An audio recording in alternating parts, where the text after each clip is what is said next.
I recently rewatched Blade Runner and Blade Runner 2049 for the first time in years to better prepare myself for Dune 2 this weekend. If I remember correctly, my initial viewing of Ridley Scott's Blade Runner got me enthusiastic about a modern-day sequel. I didn't love the movie like many others, but I seemed to enjoy it. Well, unfortunately, despite hoping for an even better outcome on second watch the other night, I wasn't thrilled about Blade Runner this time around. While I respect the movie, I see no need to ever watch it again now. A major theme of the film is what makes someone or something human. And sure, I think the movie presents an interesting idea, but I felt no connection. In real life, humanoids don't exist, so my moral compass isn't being challenged like it is for Deckard in Blade Runner. There are numerous other things Blade Runner is trying to say, but I'm not here to talk about Blade Runner. I'm here to discuss the sequel, Blade Runner 2049. Directed by Denis Villeneuve, of course, the 21st century sci-fi god. When released, I was excited about 2049, and was hoping the film could be an exciting modern take on the universe. Boy, was I let down by this movie in theaters. I noticed those who were giving 2049 perfect scores would always mention the same few positives about the movie. Number one was the visuals, obviously. It's like beating a dead horse. I feel like a Villeneuve sci-fi movie is always guaranteed to look great, so these days it should go without saying. And the other positive was the acting. Nearly every critical review I've watched or read on 2049 since its release has praised the acting. They've called it a standout performance by Ryan Gosling and Harrison Ford's best work in years. On rewatch now, I don't disagree about either of those two statements. In fact, my second viewing of Blade Runner 2049 made me appreciate those aspects of the film more. But do not call the film a masterpiece while only naming two aspects of the film you loved. Like I said, I think those two elements of 2049 are great too. But do those elements alone make this a fantastic movie?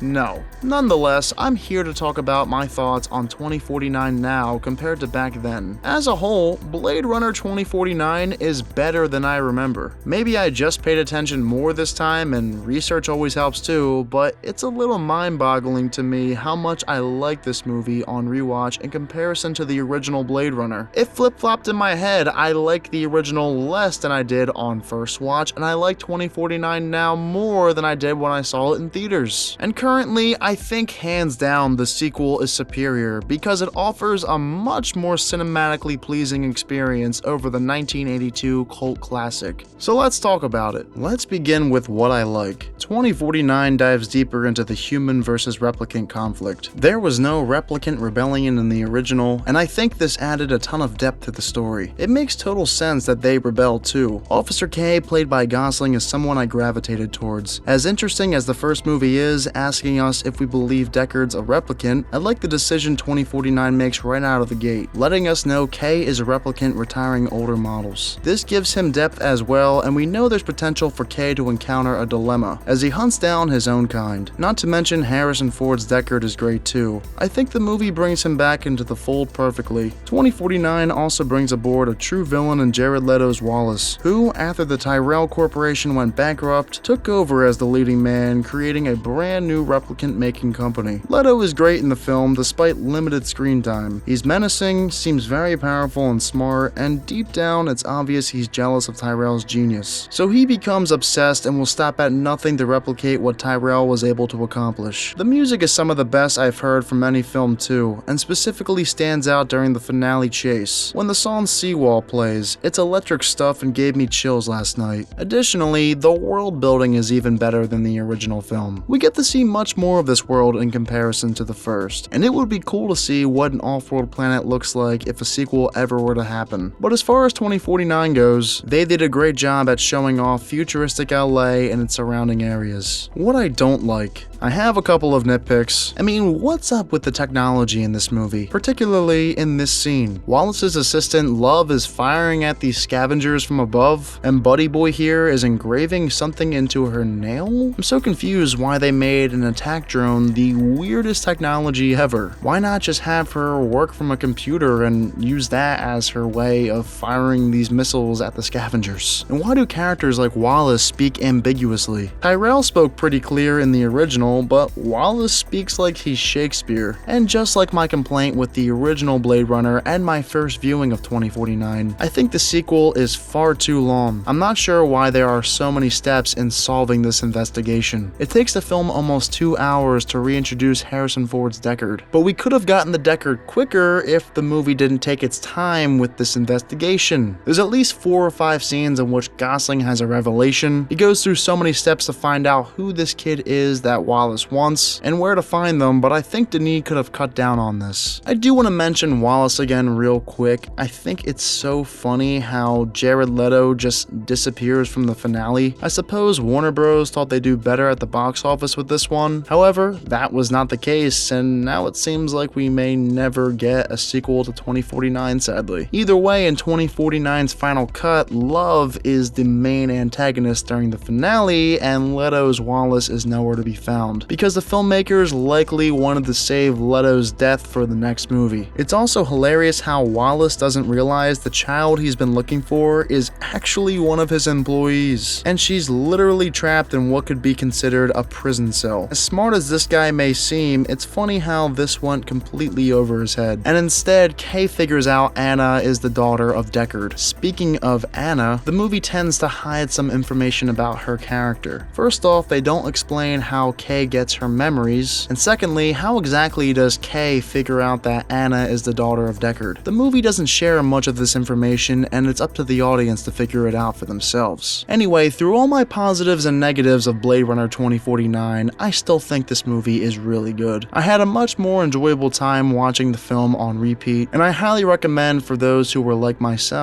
and didn't like the movie the first time around to check it out again, because this one is definitely worth another watch. I'm happy to have watched it. It got me excited for Dune 2 this weekend, as I consider Villeneuve a filmmaking juggernaut these days. So what are your thoughts on Blade Runner 2049? Do you think it's better than the first movie like myself? And what's your favorite movie by Denis Villeneuve? For me, it's still Prisoners. Whatever your thoughts are, let me know in the comment section, and as always, thank you all so much for watching this video, and I will see you next time.